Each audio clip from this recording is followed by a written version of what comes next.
Good morning, everyone. I'm Joanne Kuntz, attorney and CPA with Kuntz & Associates, and I'm here with my partner, Marina Parkin, the other half of Kuntz & Parkin CPAs.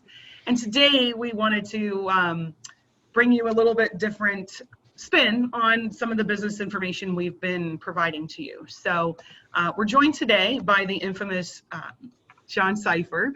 John is a business coach extraordinaire, entrepreneurial genius who is now engaged in his own CEO boot camp operation. And Marina and I have had the pleasure to work with John now for about 3 years.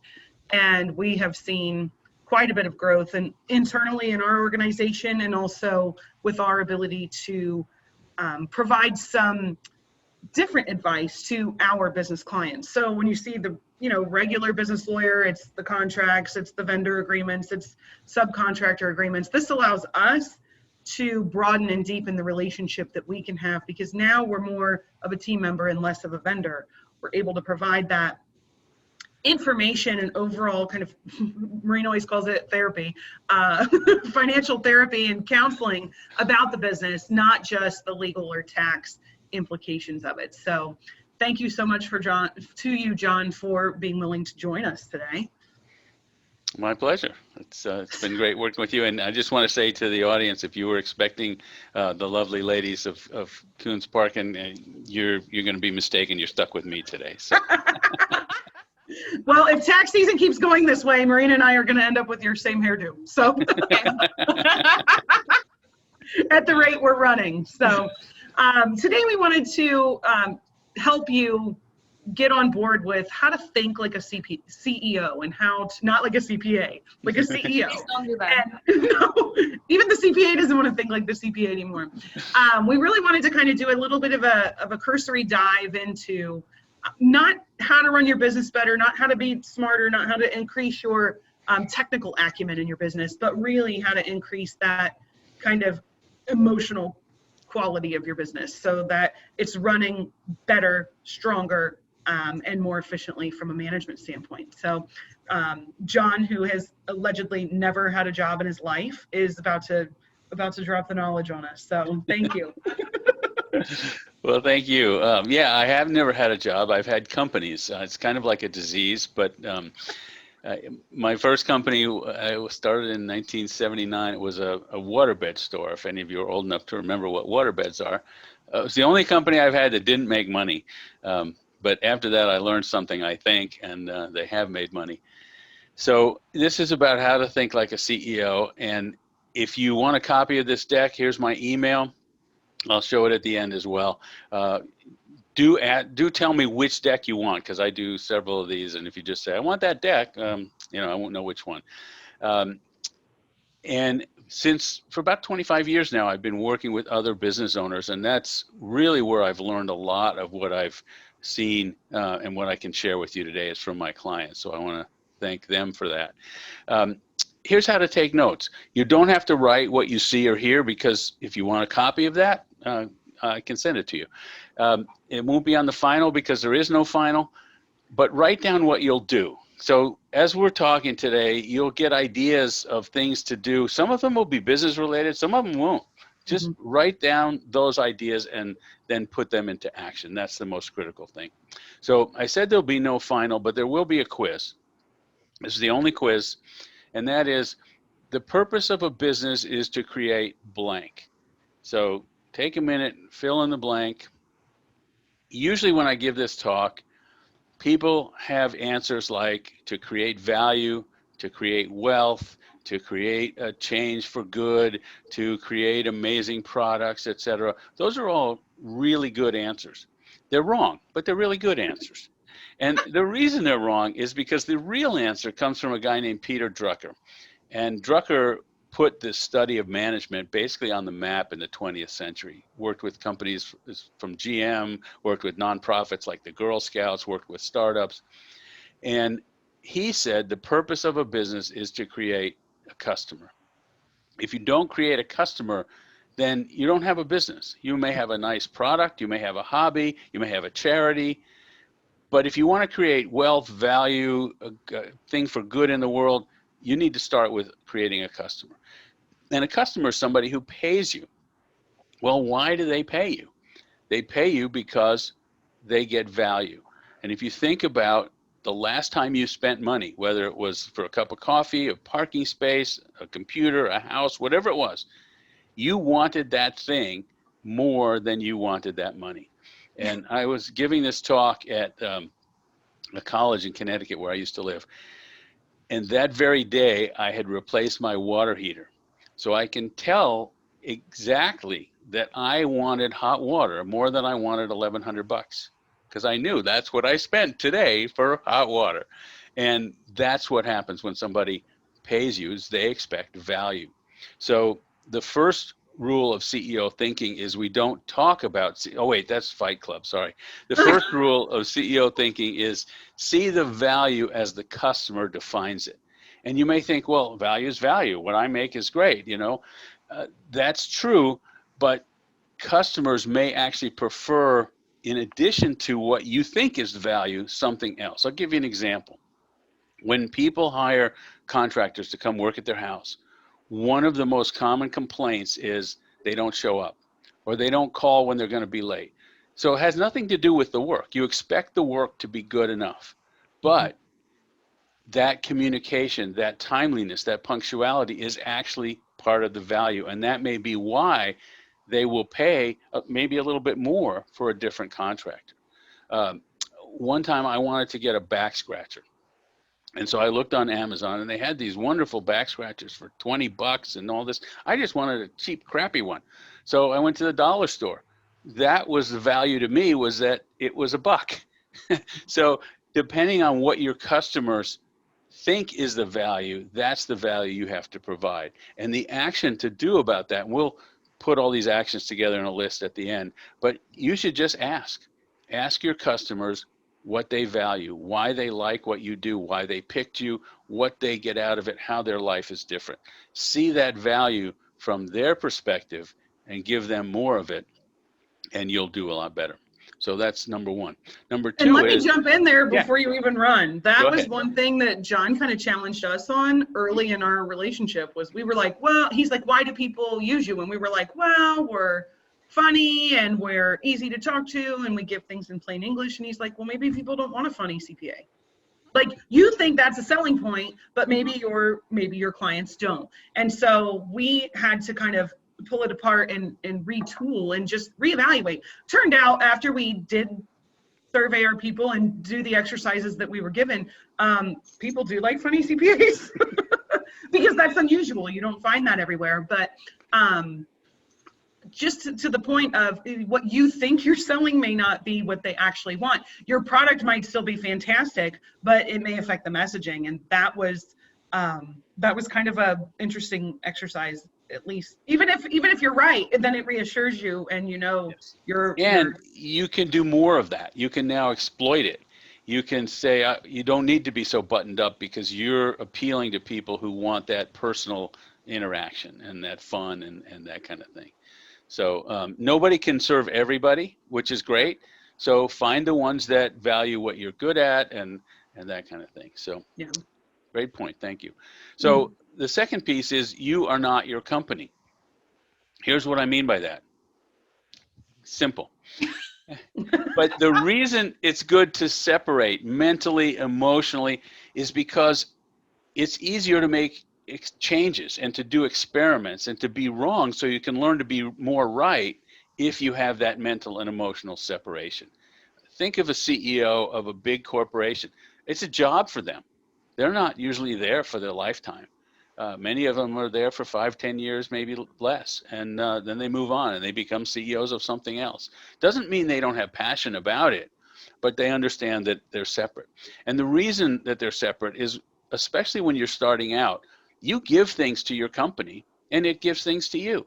When you're starting out, you give it money. You always give it time, effort, expertise. Hopefully it gives you more money back than you gave it. It gives you satisfaction. It gives you a place to work, people to be around, an identity. Some people want their companies to give them a legacy and a community and travel, all kinds of different things you can want from your company. But if you don't understand that they're different, then it's hard to see what it's giving you and what you're giving it. It's also important to separate time-wise. When are you working? As an entrepreneur, sometimes we think we're working all the time, and yes, we are always thinking about the company. That's why you get those crazy ideas in the middle of the night or in the shower or whatever. But it's nice to know when you're working and when you're not. Particularly now, as we're talking, we're in the middle of a pandemic and a lot of people are working at home. They have kids that they're homeschooling or whatever. But early on, when I started coaching, I worked with a woman and I said, when do you work? And she started working out her schedule. She said, well, I get up at 5:36 before the kids are up, and I do some work for an hour or two. Then I get them breakfast, and I get them off to school. Then I'm working for another few hours, and then I'm this, and then I work at night. I said, it doesn't matter when you're working, as long as you know that you're working or you're not working. That's a big emotional difference. And you can just stop, because at the end of the day, there's always going to be more to do. You have to go home and get rested. So the company itself. Before Yeah. we move on, I wanted to make a point here. It's one of the things I think that was a big push for me when we were thinking about, what's the next step for us. We grew and we had all these fantastic clients and we liked what we did and we got busier and busier. And then it just really got to the point where, okay, what else? It's just, me, you feel like the capacity is limited and you want to keep serving the clients and providing the service. So this concept of you versus the company was sort of the first step. You have to go through that next level of thinking. And in reading a lot of the books, it basically, what really resonated with me was to say, when you go on your own and you start your company, all you've done really is replace a job. Mm-hmm. So you're not running a company until you really make a conscious decision that you and your company are separate, because otherwise you have just now replaced your own job that you left. And this, I think, was the number one turning point for me personally in starting to create this new, way of running the firm. Great. Yeah, that's really important. And the company itself only has to do three things. It has to make something, provide some value that people want to buy. It has to find those people that want to buy it and sell to them. And then it has to build an organization that can support the makers and the sellers. And if you think about the company that way, every dollar that you spend, every moment that you spend, every effort that you spend should produce one of those three things. It should help you make something, provide value to customers, to clients. It should help you sell to find more of them, or it should help support the people that do those two things. When companies start, there's usually one person or maybe two, but there's one person doing all that work, and that's this guy. And he's got to do everything. My favorite picture ever. I love this guy. As they grow, companies look like this. What that means is you have people who have specialized knowledge, they have deeper expertise, but in a more narrow field. And there's one person on this stage who's really interesting. That's this one. And the reason that it's interesting in an orchestra is that this person doesn't make any of the music that people came to hear. The conductor walks out at the beginning, gets an applause, hasn't done anything yet, doesn't make any of the music, and yet he's front and center. Just like in a company, the CEO doesn't do the selling, doesn't do the making, doesn't do the support, but the CEO coordinates everything. So the third piece of CEO thinking is think of yourself as the conductor, as the one that's pulling all these pieces and keeping them in balance.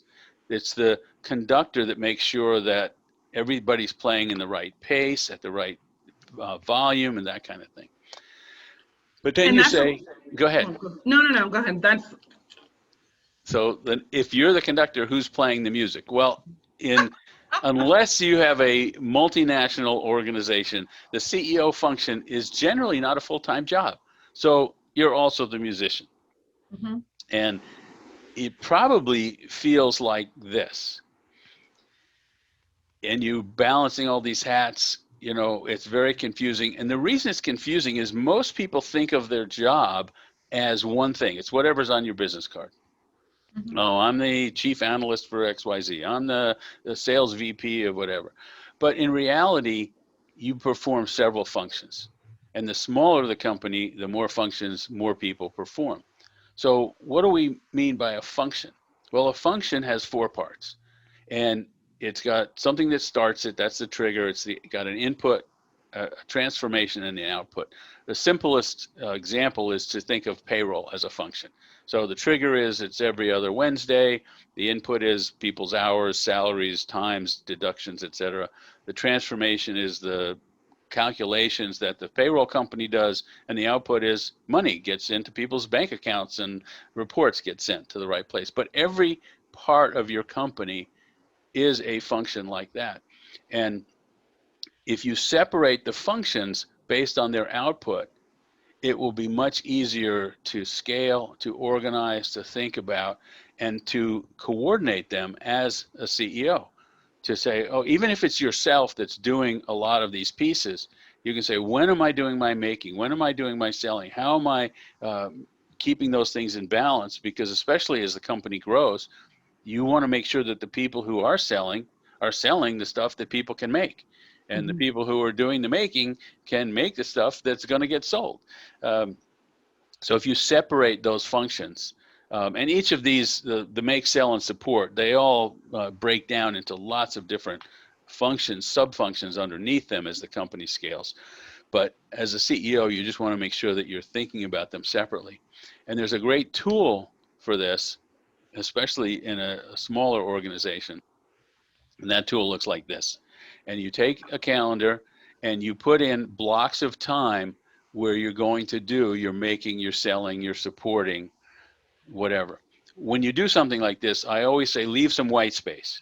So I had a client send me one that she worked out with one of her managers, and there was like literally no time to go to the bathroom. And I said, I don't think that's going to work, because stuff happens. But make some white space and then block in the time.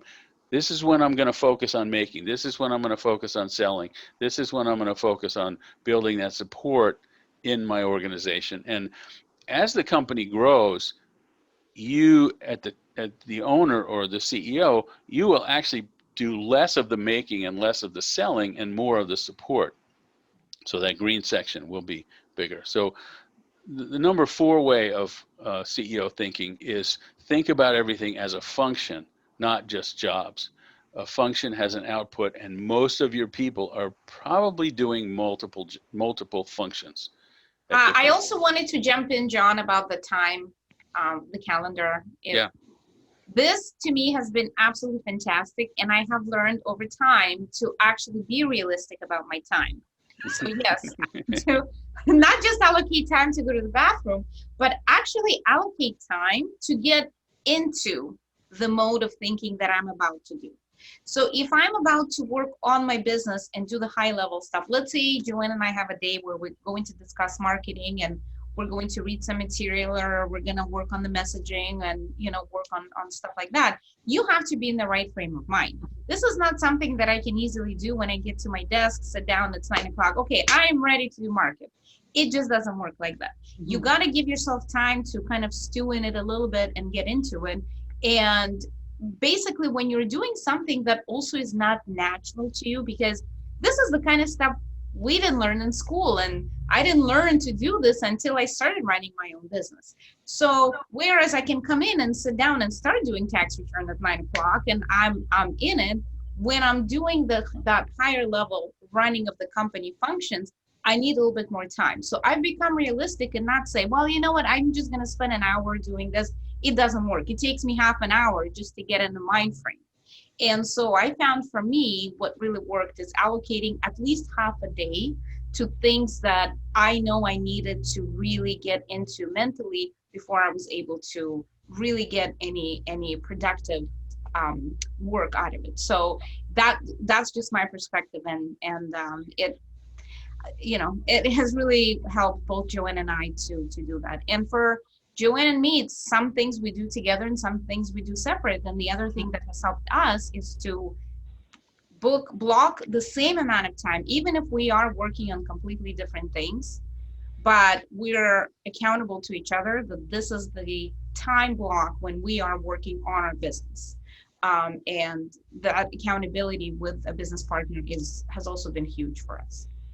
Yeah, when a partnership is working, it's really great. But what you're talking about is make sure the blocks of time are big enough to really get into the kind of work that you need to do. And it depends on what you're doing. If you're, just cleaning up a bunch of little stuff, sometimes you can do that in half an hour or something like that. Um, but the things that really take the creativity and your experience and wisdom and all that, it's called deep work, and it needs a lot of time. There's a guy, Cal Newport, that writes a lot about the deep work, and he says the shallow work is what keeps you from getting fired, but the deep work is what gets you ahead. So the shallow work is like, sending back the emails and checking off the boxes. And, if you don't do that, people think, well, what are you doing out there? But the deep work is really what moves you ahead. It's where you really make the progress of the new ideas and the new thinking and that kind of stuff.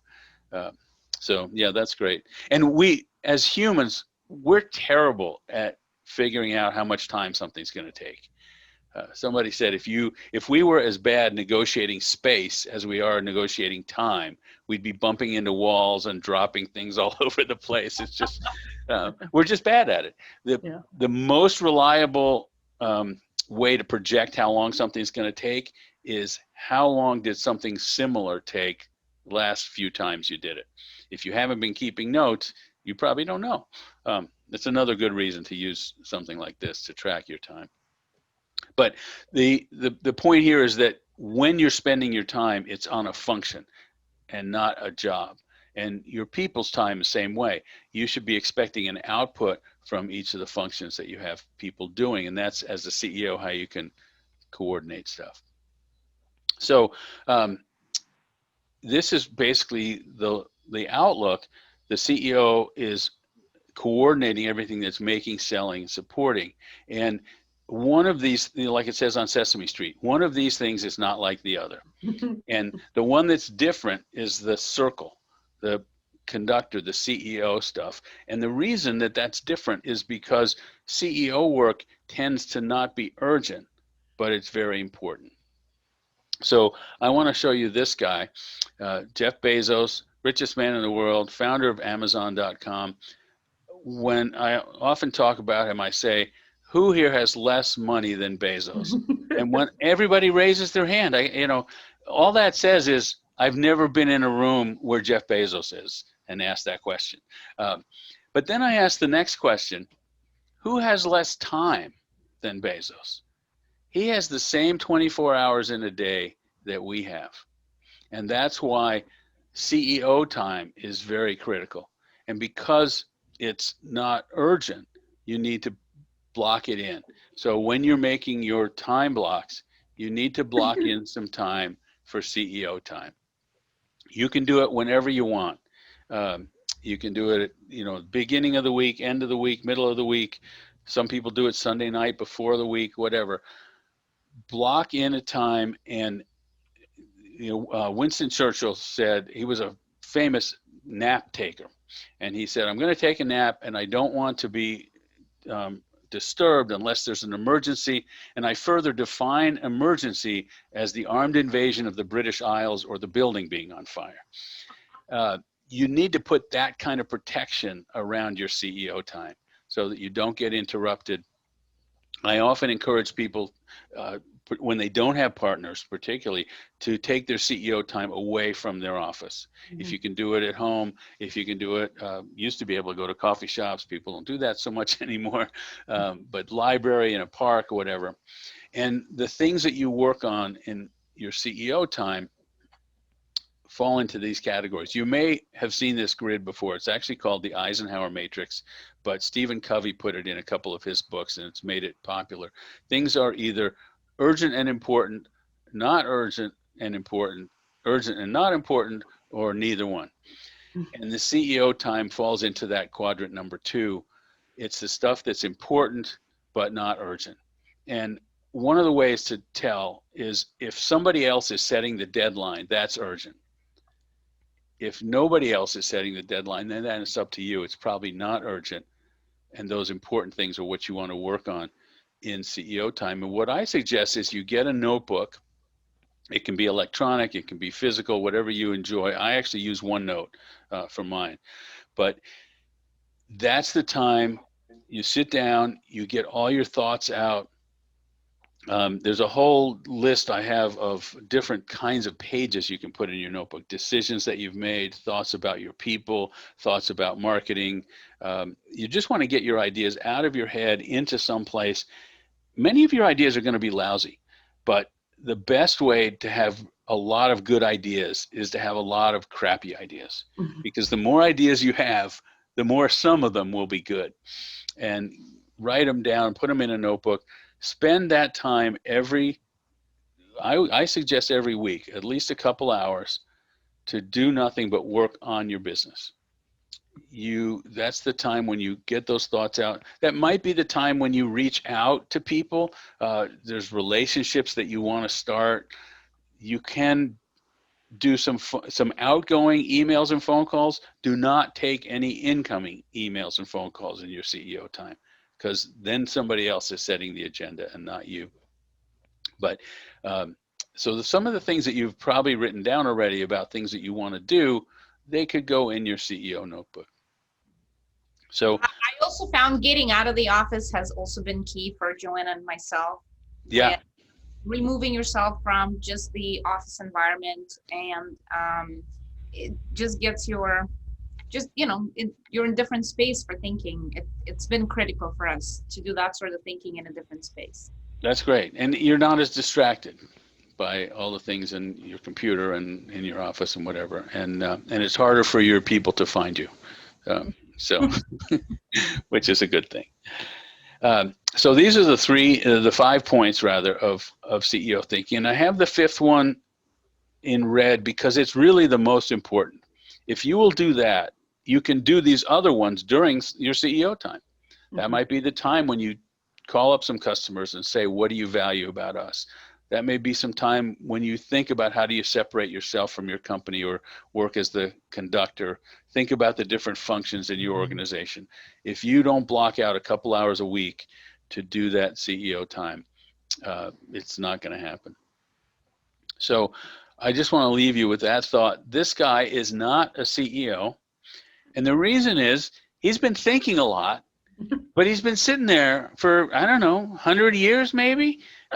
He's not doing anything with it. He's just thinking. Well, that's not what a CEO does. A CEO has to then take that thought and put it into action. And so here's our little chart of the different ways of thinking like a CEO and the actions that come with them. So you want to see value as your customers see it. So what does that mean? That means call them up and ask them. If you want to think that you are not your company, you want to separate your finances and your schedule and your emotions to some degree. You want to be the conductor, use time blocking for that in your calendar. Think about functions, not jobs. That means document the output that you expect. And actually, the remote working that many people have been doing during the pandemic is great for that. I was talking to somebody the other day whose complaint was, well, there's somebody who's, they're at home and I don't think they're working very much. Well, then you as their manager haven't defined the output that you want them to do. Because if you had defined that, you could tell if they were doing it or not. This is actually harder with knowledge work than it is with physical work. If your job was to paint this room, we would all know when you started, because it would be starting to be a different color. We'd all know when you were finished, because it would all be a different color. But with knowledge work, there's not always a complete end of, how much is enough. So your job as the manager, as somebody's boss, is to set those expectations with them about what is that output supposed to look like? What's the quality of it supposed to be? What's the productivity of it supposed to be? And then, of course, your last one, schedule CEO time. Spend 2 hours a week with your CEO notebook. So those are my 5 points of thinking like a CEO and hopefully acting like one. Again, this is my email. If I can help. Oh, I didn't change the date on this one. Sorry about that. So let me know what you'd like to cover in other workshops. If you want a copy of this deck, shoot me an email. I'll be happy to send it to you. And If thanks anyone has again. any questions, you're welcome to use the Q&A box at the bottom of the screen as well. One thing I was going to jump on, John, back to the conductor idea is if you're new to this and you have previously been the one-man band and now you have some people and they've seen you do all the music too, and now you're trying to pull back, sharing that concept with them as well is really great messaging to not look like, well, now I need you guys to do the work so I can go to the beach. But it's really, I'm not doing this work because I'm doing something that no one else can do. And so a lot of that messaging, it's really not what you say, it's how you say it, like many things, where you can really get the buy-in of your team and have them be more protective of your CEO time, because now they actually understand how important it is. It's not just you shoving the door saying, don't bother me because I'm doing something so important.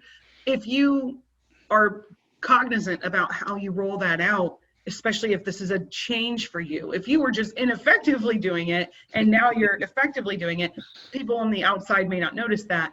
But if you've never taken that time, the manner in which you create that is important. And we really got some nice help in the very beginning when we first started to say, hey, here's how to not make it look like I need you guys to work so I can, have a lavish lifestyle. But it's really more because otherwise that's what they think. They may have a tendency to go, well, now she's too lazy to do the work. Well, no, I'm doing something that's exhausting and even harder. When we come back after we're out at these like think tank sessions, we're toast. I mean, it's difficult because tax to us is easy.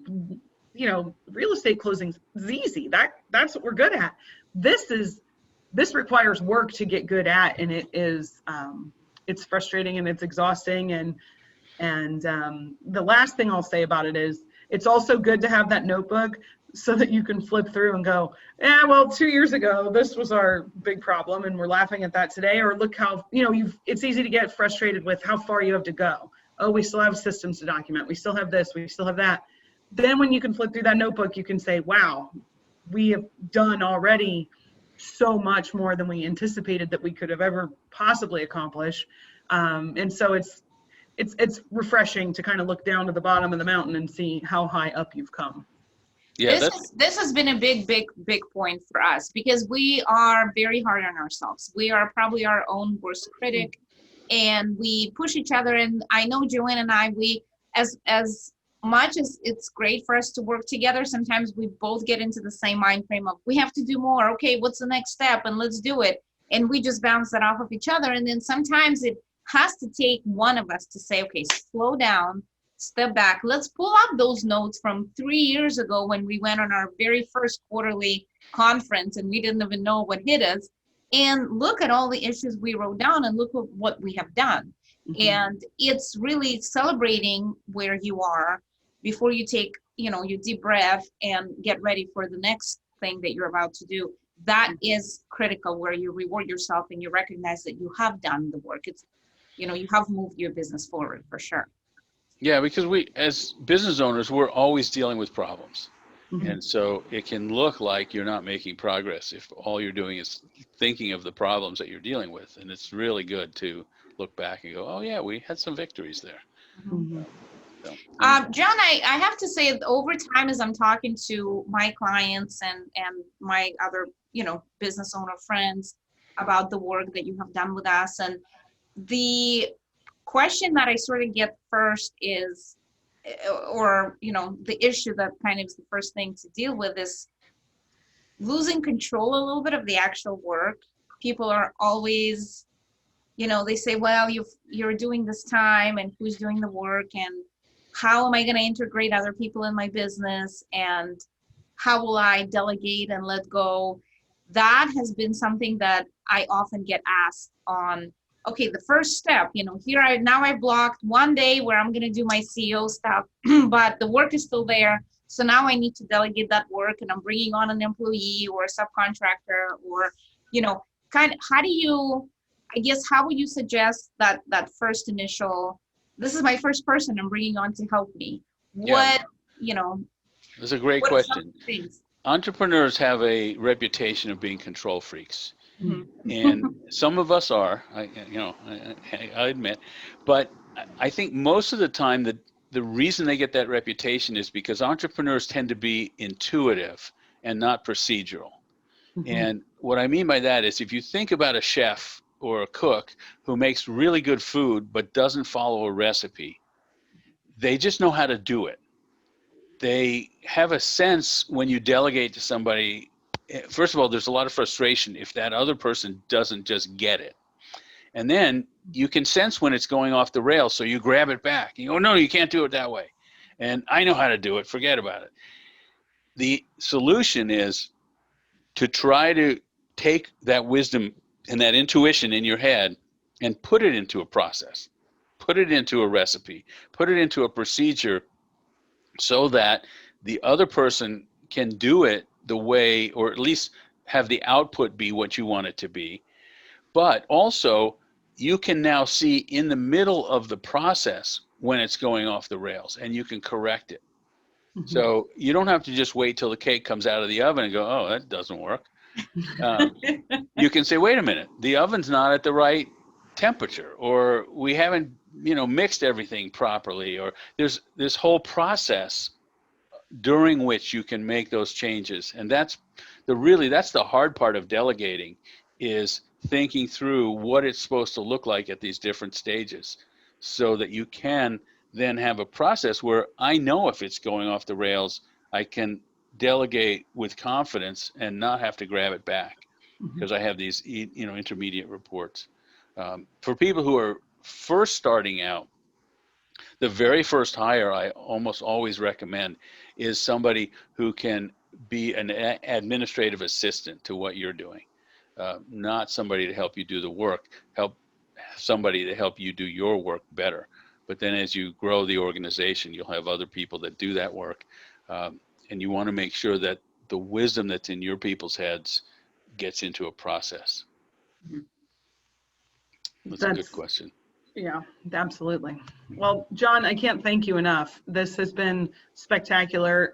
If you have any questions, guys in the audience, you are welcome to email John directly if it's about this.